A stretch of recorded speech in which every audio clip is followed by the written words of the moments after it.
नमस्कार दोस्तों, स्वागत है आप सभी का हमारे YouTube चैनल में। दोस्तों, आज हम बात कर रहे हैं उत्तरायणी मेला बागेश्वर की। आइए जानते हैं कहाँ है बागेश्वर और क्या है उत्तरायणी मेला। उत्तराखंड में बागेश्वर की मान्यता तीर्थराज की है। भगवान शंकर की इस भूमि में सरयू और गोमती का भौतिक संगम होने के अतिरिक्त लुप्त सरस्वती का भी मानस मिलन है। नदियों की इस त्रिवेणी के कारण ही उत्तरांचलवासी बागेश्वर को तीर्थराज प्रयाग के समकक्ष मानते आए हैं।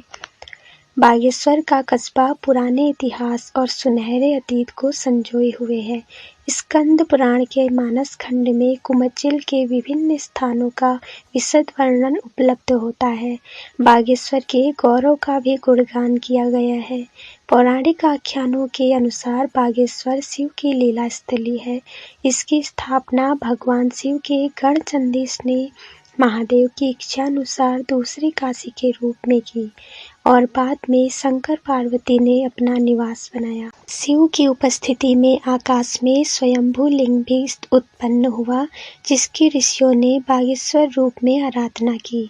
स्कंद पुराण के ही अनुसार मार्कंडेय ऋषि यहाँ तपस्यारत थे।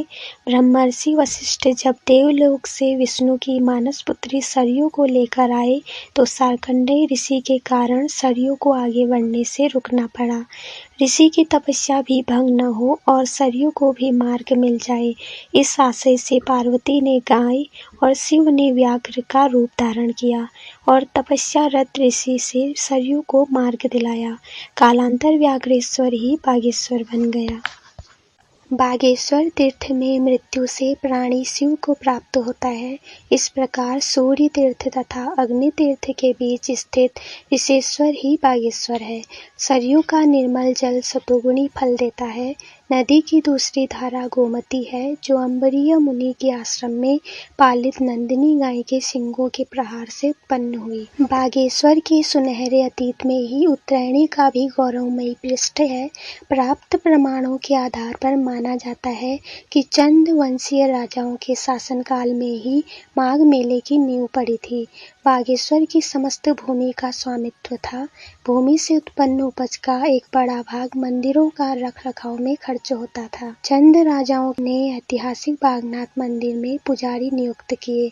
तब शिव की इस भूमि में कन्यादान नहीं होता था।